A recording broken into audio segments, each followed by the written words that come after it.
السلام علیکم ورحمۃ اللہ وبرکاتہ۔ اعوذ باللہ السمیع العلیم من الشیطان الرجیم من حمزہ ونفخہ ونفثہ۔ بسم اللہ الرحمن الرحیم۔ واللہ الذی ارسل الریاح فتثیر سحابا فسقناہ الی بلد میت فاحیینا به الارض بعد موتها كذلك النشور۔ من كان يريد العزة فلله العزة جميعا إليه يصعد الكلم الطيب والعمل الصالح يرفعه والذين يمكرون السيئات لهم عذاب شديد ومكر أولئك هو يبور۔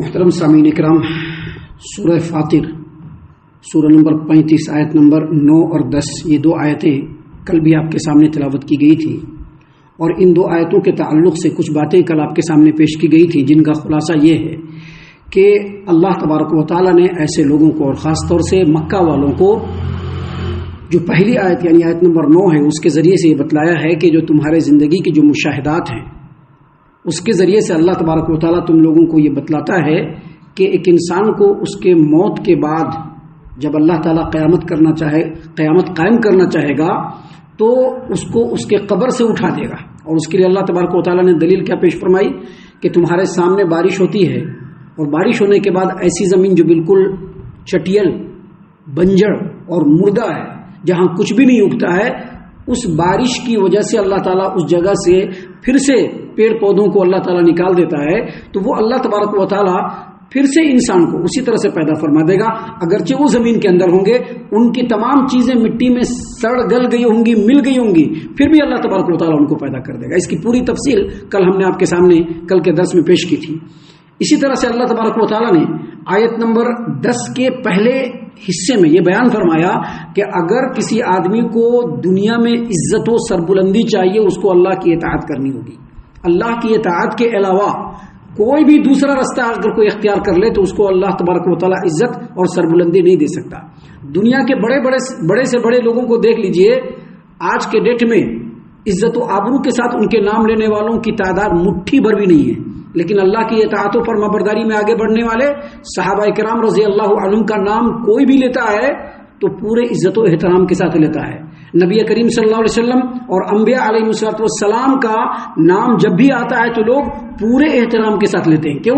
کیونکہ یہ لوگ اللہ تبارک و تعالیٰ کے اطاعت گزار اور فرما بردار تھے۔ اسی لیے اللہ نے کیا فرمایا؟ من کان یرید العزہ فللہ العزۃ جمیعا۔ جس کو عزت کی طلب ہے وہ اللہ تبارک و تعالیٰ سے عزت طلب کرے، اور اللہ سے عزت کیسے طلب ہوگی؟ جب نیک اعمال کو انجام دیں گے، تب توحید کے ساتھ۔ سامعین اکرام، ان باتوں کو بیان کرنے کے بعد اللہ تبارک و تعالیٰ نے آگے مزید فرمایا۔ یہی وہ آیتیں ہیں جن پر بہت زیادہ غور و فکر کرنے کی ضرورت ہے۔ سامعین اکرام، قرآن کریم اللہ نے اسی لیے نازل کیا ہے کہ انسان اس پر غور کرے۔ ہمارے یہاں مسئلہ کیا بنتا ہے، قرآن سے کوئی بات اگر ثابت ہو یا اہل علم کوئی بات بیان کرے تو ہم سمجھتے ہیں کہ دوسروں کے لیے بیان ہو رہا ہے، ہمارے لیے نہیں ہے، ہم تو پورا دھلے ہوئے ہیں دودھ کے۔ لیکن نہیں، ہر آدمی کو اس پر غور کرنا چاہیے۔ اس پر غور کرنے کے بعد ان آیتوں کی روشنی میں اپنے اندر ٹٹولنا چاہیے کہ ہم کہاں کہاں خراب ہیں، اور پھر اپنی خرابیوں کو دور کر کے قرآن کے مطابق اپنے آپ کو بنانا چاہیے۔ اللہ تبارک و تعالیٰ نے دیکھیے کیا فرمایا، بہت غور کرنے کی ضرورت ہے۔ اللہ نے فرمایا الیہ یصعد الکلم الطیب۔ اللہ نے فرمایا کہ اللہ تبارک و تعالیٰ کی طرف پاکیزہ کلمات چڑھتے ہیں، اللہ تبارک و تعالیٰ کی طرف پاکیزہ کلمات چڑھتے ہیں۔ الیہ یصعد الکلم الطیب، الیہ یصعد الکلم الطیب۔ الکلم الطیب کا مطلب ہوتا ہے پاکیزہ کلمات، اور پاکیزہ کلمات سے مراد ائمہ سلف صالحین نے وضاحت کے ساتھ بیان کیا ہے کہ یہاں پر پاکیزہ کلمات سے مراد دعا ہے، ذکر ہے، تسبیحات ہیں، تلاوت قرآن ہے، اور اس طرح کی چیزیں جو انسان زبان سے نیکی کرتا ہے، اس کو کیا کہتے ہیں؟ الکلم الطیب۔ سامعین کرام، اس سلسلے میں حافظ ابو جعفر ابن جریر طبری رحمۃ اللہ علیہ نے تفسیر الطبری کے اندر مخارق بن سلیم سے روایت کیا، اور انہوں نے کہا کہ ہم سے سیدنا عبداللہ بن مسعود رضی اللہ عنہ نے فرمایا کہ جب ہم تم سے کوئی حدیث بیان کریں گے تو اس کا ثبوت ہم قرآن کریم سے بھی دیں گے۔ اس کے بعد انہوں نے کہا کہ جب کوئی مسلمان یہ کلمات کہتا ہے، سبحان اللہ و بحمدہ، الحمدللہ، لا الہ الا اللہ، واللہ اکبر، تبارک اللہ، جب یہ کلمات کہتا ہے تو فرشتہ ان کلمات کو لے کر کے اپنے پڑ کے نیچے ڈال لیتا ہے. فرشتوں کو پڑ ہوتا ہے, پڑ کے نیچے ان کلمات کو ڈال لیتا ہے, اور اس کے بعد ان کلمات کو لے کر کے وہ آسمان کی طرف چڑھتا ہے, اللہ کی طرف جاتا ہے. فرشتوں کی کسی بھی جماعت کے پاس جاتا ہے تو فرشتے ان کلمات کے کہنے والوں کے لیے استغفار کرتے ہیں. ابھی کہا نا سبحان اللہ, فرشتے ریڈی ہے, وہ اسی کام پر مامور ہے. والحمدللہ کہا, سبحان اللہ کہا, لا حول ولا قوت الا باللہ کہا. اس طرح کے جو کلمات ہیں, جو پاکیزہ کلمات ہیں, جب کوئی بندہ کہتا ہے فرشتے پہلے سے ریڈی ہیں, اس کو فوراً اپنے پر میں چھپاتے ہیں, آسمان کی طرف چڑھتے ہیں. اور عبداللہ بن مسعود رضی اللہ عنہ نے کہا کہ جب بھی فرشتوں کی کسی جماعت کے پاس سے گزرتے ہیں تو وہ جو کہنے والا ہے اس کے لیے وہ فرشتے جو ہے استغفار کرتے ہیں, اس کے مغفرت کی دعا کرتے ہیں. اور حتیٰ کہ وہ کلمات کو لے کر کے وہ فرشتے اللہ تبارک و تعالیٰ کے پاس پہنچ جاتے ہیں. اس کے بعد کہا کہ یہ جو بات میں بتلا رہا ہوں اس کی تصدیق اگر کرنی ہو تو اس آیت کریمہ کو پڑھو, الیہ یصعد الکلم الطیب والعمل الصالح یرفعہ, اسی کی طرف پاکیزہ کلمات چڑھتے ہیں اور نیک اعمال ان کو بلند کرتے ہیں. سامعین کرام, مسند احمد کی روایت ہے, نعمان بن بشیر رضی اللہ عنہ اس حدیث کے راوی ہیں, اور اس روایت کو امام ابن ماجہ نے اپنی سنن ابن ماجہ کے اندر حدیث نمبر 3809 پہ روایت کیا ہے کہ نبی کریم صلی اللہ علیہ وسلم نے فرمایا کہ جو لوگ اللہ کی عظمت و جلال کی وجہ سے اللہ تبارک و تعالیٰ کی تسبیح بیان کرتے ہیں, یعنی سبحان اللہ کہتے ہیں, تکبیر بیان کرتے ہیں یعنی اللہ اکبر کہتے ہیں, تحمید کہتے ہیں یعنی الحمدللہ کہتے ہیں, یا تحلیل کرتے ہیں یعنی لا الہ الا اللہ کہتے ہیں, جو آدمی اللہ تبارک و تعالیٰ کے عظمت اور جلال کی وجہ سے سبحان اللہ, الحمدللہ, اللہ اکبر, لا الہ الا اللہ کہتے ہیں, تو یہ جو کلمات ہوتے ہیں یہ آسمان کی طرف اٹھتے ہیں اور جا کر کے اللہ کے عرش کا طواف کرنا شروع کر دیتے ہیں, اور ان کے اندر شہد کی مکھیوں جیسی بھنبھناہٹ ہوتی ہے, اور وہ جو کلمات ہوتے ہیں اپنے ذکر کرنے والے کو یاد کرتے ہیں. تو نبی صلی اللہ علیہ وسلم نے فرمایا کہ تو کیا تم میں سے کوئی اس بات کو پسند کرتا ہے کہ اللہ کے ہاں کوئی چیز اس کی یاد دلاتی رہے؟ اس سے کیا پتہ چلا کہ جو پاکیزہ کلمات ہیں نا, یہ بڑی اچھی چیز ہے. ابھی ہم لوگ ادھر ادھر کی باتوں میں اپنے وقت کو ضائع کرتے رہتے ہیں کہ نہیں, جھوٹ ہے, ادھر ہے, ادھر ہے, دغل ہے, فصل ہے, لوگوں کی غیبتیں جو ہمارے دلوں کے اندر حسد ہوتی ہے وہ غیبت کی شکل میں ہماری زبان سے لوگوں کے سامنے باہر آتی رہتی ہے. اس سے اچھا ہے کہ اپنے اوقات کو تسبیحات میں گزاریے, سبحان اللہ کہیے, الحمدللہ کہیے, اللہ اکبر کہیے, لا الہ الا اللہ کہیے. صحیح مسلم کی روایت کے مطابق ایک آدمی کہتا ہے سبحان اللہ تو اس کی نیکی جو ہے وہ پورے زمین کی خالی جگہ کو بھر دیتی ہے. اور کوئی آدمی کہتا ہے سبحان اللہ والحمدللہ, تو آسمان و زمین کے درمیان جتنی خالی چیز خالی ہے ان تمام میں ان کلمات کا اجر و ثواب سے اللہ تعالیٰ بھر دیتا ہے. اور دیکھیے یہاں پر اللہ تبارک و تعالیٰ نے کیا فرمایا, اللہ کے رسول صلی اللہ علیہ وسلم نے, کہ وہ کلمات عرش الہی کی طرف اٹھتے ہیں اور جا کر کے عرش کا طواف کرنے لگتے ہیں, اور اس سے بھنبھناہٹ ہوتی ہے اور وہ کہنے والے کو یاد کرتے ہیں. اسی لیے نبی صلی اللہ علیہ وسلم نے فرمایا کہ کیا تم میں سے کوئی اس بات کو پسند نہیں کرتا کہ اللہ کے ہاں کوئی چیز اس کی یاد دلاتی رہے؟ تو یہی ہے مطلب, الیہ یصعد الکلم الطیب, اللہ تبارک و تعالیٰ کی طرف پاکیزہ کلمات اٹھتے ہیں اور جا کر کے یہ سب معاملات ہوتے ہیں. اس کے بعد اللہ تبارک و تعالیٰ نے فرمایا الیہ یصعد الکلم الطیب والعمل الصالح یرفعہ, اسی کی طرف پاکیزہ کلمات چڑھتے ہیں اور نیک اعمال ان کو بلند کرتے ہیں. کون اعمال؟ نیک اعمال. بظاہر تو نیک اعمال ہے, کسی آدمی کو پانی پلا دیا نیک عمل ہے کہ نہیں, مسجد میں چندہ دے دیا نیک عمل ہے, غریبوں کو صدقہ و خیرات کر دیا نیک عمل ہے کہ نہیں ہے, اور بھی بہت سارے نیک عمل ہے. ایک وقت نماز پڑھنے آئے اور بیٹھ کر کے وہاں پر تسبیحات پڑھ رہے ہیں, وہ بھی نیک عمل ہے, نہیں ہے کیا؟ ایک 5 وقت نماز میں 3 وقت نماز پڑھنے آئے اور اس کے بعد اس میں تسبیحات پڑھ رہے ہیں, ذکر پڑھ رہے ہیں, سب نیک عمل ہے کہ نہیں ہے؟ لیکن اللہ تبارک و تعالیٰ نے کہا کہ الیہ یصعد الکلم الطیب, اللہ تبارک و تعالیٰ کی طرف پاکیزہ کلمات اٹھتے ہیں, والعمل الصالح یرفعہ, اور نیک اعمال اس کو بلند کرتے ہیں, ان کو, ان پاکیزہ کلمات کو. یہاں پر حافظ ابو جعفر ابن جریر طبری رحمۃ اللہ علیہ نے تفسیر الطبری میں امام علی ابن ابی طلحہ سے, اور انہوں نے سیدنا عبداللہ ابن عباس رضی اللہ عنہما سے روایت کیا کہ پاکیزہ کلمات سے مراد تسبیحات ہیں اور العمل الصالح سے مراد فرائض ہیں. ابھی العمل الصالح سے تو کوئی بھی نیک عمل ہو جائے گا, لیکن کہا نہیں, العمل الصالح سے مراد فرائض ہیں، اور پھر مزید کہا سیدنا عبداللہ ابن عباس رضی اللہ عنہما نے کہ جو فرائض ادا کرتے ہیں اللہ تعالیٰ اس کے پاکیزہ کلمات کو انہی فرائض کے ذریعے سے اوپر اٹھا دیتا ہے۔ جب تک 5 وقت نماز نہیں پڑھیں گے معاملہ بننے والا نہیں، یاد رکھیے گا، اس کا مطلب یہی ہوتا ہے سیدھا۔ ابھی گول گول کر کے تو ہم بہت ساری باتیں بتا سکتے ہیں، لیکن ہم گول گول کر کے نہیں بتائیں گے۔ جو آدمی 5 وقت نماز نہیں پڑھے گا اس کی کوئی بھی نیکی اللہ تبارک و تعالیٰ کی طرف اٹھنے والی نہیں ہے،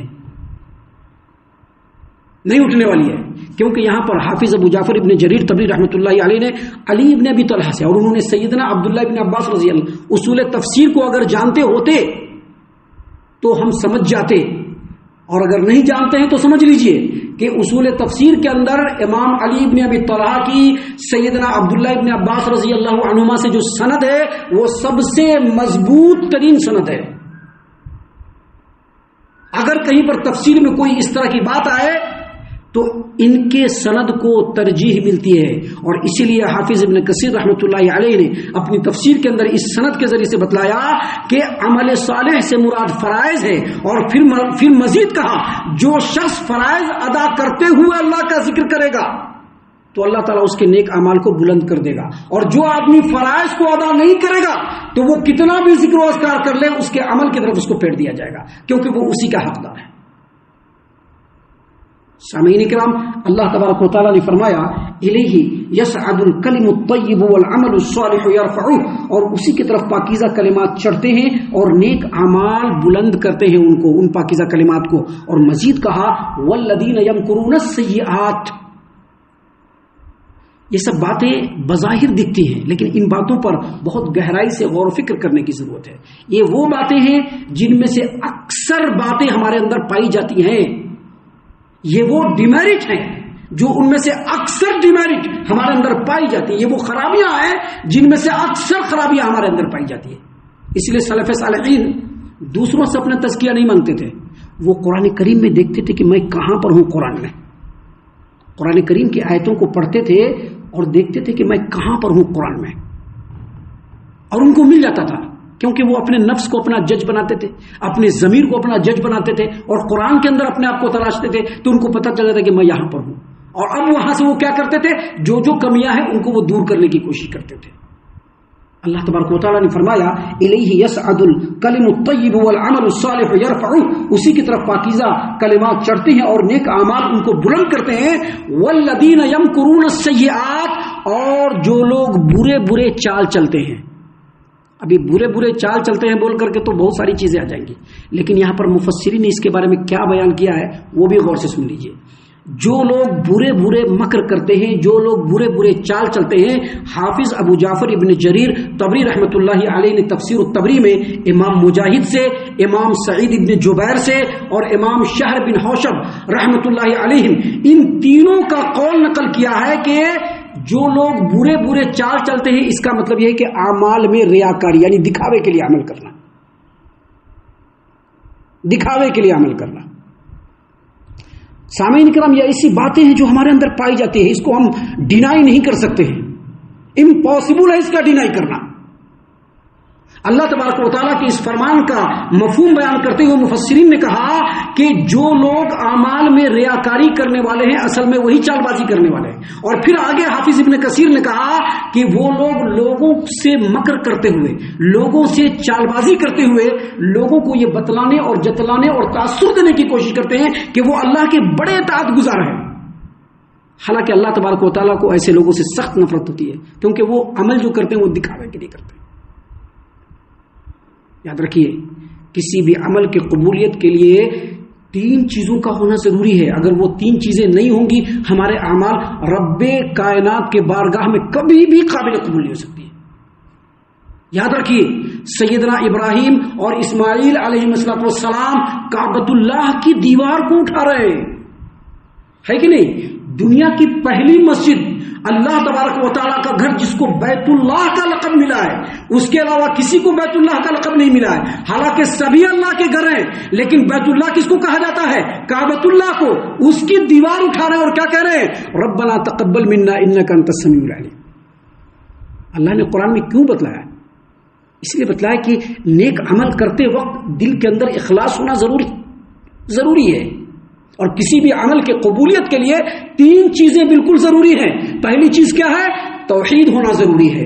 دوسری بات یہ جو عمل کریں گے وہ نبی صلی اللہ علیہ وسلم کے طریقے کے مطابق ہونا ضروری ہے. اور تیسری جو سب سے اہم شرط ہے وہ دل کے اندر اخلاص، کہ جو عمل کرے صرف اللہ تبارک و تعالیٰ کے لیے کرے. اللہ نے فرمایا والذین یمکرون السیئات، جو لوگ برے مکر کرتے ہیں یعنی اعمال میں ریاکاری کرنے والے ہیں، اور ریاکاری اس طرح سے کرتے ہیں کہ وہ لوگوں کے ساتھ چیٹنگ کرتے ہیں، لوگوں کو یہ بتلانا چاہتے ہیں کہ میں اللہ کا بڑا اطاعت گزار ہوں، حالانکہ اللہ تبارک و تعالیٰ کو ایسے لوگوں سے سخت نفرت ہوتی ہے کیونکہ وہ ریاکاری کے لیے عمل کر رہا ہے. اور آگے اللہ نے کیا فرمایا؟ اسی لیے اللہ نے فرمایا، کیا فرمایا؟ لہم عذاب شدید، ایسے لوگوں کے لیے سخت عذاب ہے. کیونکہ ایسے لوگ جو ہوتے ہیں نا یہ کافروں سے بھی زیادہ خطرناک ہوتے ہیں. ابھی کافر یا بالکل بے دین، اس کے بارے میں تو آدمی کو پتا ہوتا ہے کہ ہاں یہ بے دین ہے، لیکن جو ریاکاری کی چادر اوڑے ہوتا ہے لوگوں کو اس کے بارے میں پتہ نہیں ہوتا ہے. اسی لیے اللہ نے کہا کہ لہم عذاب شدید، اللہ تبارک و تعالیٰ ان کے لیے، اللہ تبارک و تعالیٰ کی طرف سے ان کے لیے سخت عذاب ہے. وَمَكْرُ أُولَٰئِكَ هُوَ يَبُورُ وَمَكْرُ أُولَٰئِكَ هُوَ يَبُورُ، ایسے لوگوں کی چال بازیوں کو اللہ تبارک و تعالیٰ تباہ و برباد کر دے گا، باطل کر دے گا اللہ تعالیٰ. کیسے؟ عام لوگوں کو تو پتہ نہیں چلے گا. ابھی عام لوگ کیا ہے؟ ہاں بڑا ماشاءاللہ کیا بہت اطاعت گزار ہے، لیکن جو مومنین ہوتے ہیں فراست والے وہ ایک نظر میں ایسے چال بازوں کی چال بازیوں کو بھانپ لیتے ہیں، ایک نظر میں، کیونکہ اللہ تبارک و تعالیٰ نے ان کو فراست دی ہوتی ہے. سامعین کرام، حافظ ابن کثیر نے لکھا ہے کہ اہل عقل و بصیرت کے اوپر ان کی ملمہ سازی کا جو چادر ہوتا ہے وہ بالکل اتر جاتا ہے، اسی لیے ان کے اعمال باطل. اور مزید انہوں نے کہا کہ جو شخص کسی بات کو اپنے دل میں چھپاتا ہے اللہ تعالیٰ اس کے چہرے اور اس کے زبان کے ذریعے سے اس بات کو لوگوں کے سامنے واضح کر دیتا ہے. بظاہر بڑی کتاب و سنت کی بات کرنے والے ہوتے ہیں، لیکن موقع آتے ہی ان کی اصلیت سامنے آ جاتی ہے. کیوں؟ کیونکہ اللہ تعالیٰ ان کے زبان پر اور ان کے چہروں پر ان باتوں کو ڈال دیتا ہے. موقع آتے ہی ان کی تمام چیزیں واضح ہو جاتی ہیں. جو لوگ اپنے دل کے اندر کسی بات کو چھپاتے ہیں، حافظ ابن کثیر نے فرمایا ہے کہ جو لوگ اپنے بات کو اپنے دل کے اندر کسی بات کو چھپاتے ہیں اللہ تعالیٰ اسی چادر کو ان کے پورے جسم پر ڈال دیتا ہے. اگر اچھائی دل کے اندر چھپاتے ہیں تو اللہ اچھی چادر کو ان کے پورے جسم پر ڈال دیتا ہے، اور اگر برائی کو چھپاتے ہیں، ریاکاری کو چھپاتے ہیں تو اللہ تعالیٰ اسی چیز کو اس کے اوپر ڈال دیتا ہے. سامعین کرام، حافظ ابن کثیر نے مزید فرمایا کہ جو لوگ ریاکار ہوتے ہیں، دکھاوے والے ہوتے ہیں، ایسے لوگوں کی ریاکاری عام اور نادان قسم کے لوگوں کے سامنے تو نہیں کھلتی ہے، لیکن جو فراست والے مومنین ہوتے ہیں ان کے سامنے یہ بات خفیہ نہیں رہتی ہے، کیونکہ اللہ تبارک و تعالیٰ ان کے سامنے ان باتوں کو واضح کر دیتا ہے. اور پھر فرمایا اللہ تبارک و تعالیٰ علام الغیوب ہے. یہاں پر اللہ تبارک و تعالیٰ نے اسی بات کو بیان فرمایا ہے کہ الیہ یصعد الکلم الطیب والعمل الصالح یرفعہ، اور اسی کی طرف پاکیزہ کلمات اٹھتے ہیں اور نیک اعمال ان پاکیزہ کلمات کو اٹھاتے ہیں. اور وہ لوگ جو چال بازی کرتے ہیں، ریاکاری کرتے ہیں، ان کے لیے سخت عذاب ہے، اور ان لوگوں کے چال برباد ہو کر کے رہیں گے. اللہ تعالیٰ ان کو لوگوں کے سامنے لا کر کے رہے گا. ہم اللہ سے دعا کرتے ہیں کہ اللہ تعالیٰ ان تمام باتوں پر ہم تمام کو غور و فکر اور تدبر کرنے کی توفیق عطا فرمائے، اور ان کے مطابق ہم تمام کو اللہ تعالیٰ عمل کرنے کی بھی توفیق عنایت فرمائے. آمین. اللہ تعالیٰ ہم تمام کو صحیح معنوں میں پکا سچا مومن مسلمان بنائے، اللہ اور اس کے رسول صلی اللہ علیہ وسلم کی اطاعت و فرما برداری کرنے والا بنائے، صحابہ کرام رضی اللہ عنہم کے طریقے پر چلنے والا بنائے، جنت الفردوس میں جگہ عطا فرمائے. اے اللہ ہم تمام کو جہنم سے پناہ دے. اے رب العالمین ہم تمام کو جہنم سے پناہ دے. اے مالک الملک ہم تمام کو جہنم سے پناہ دے. آمین یا رب العالمین. وما علینا الا البلاغ المبین. الذي نزل الفرقان على عبده ليكون للعالمين نذيرا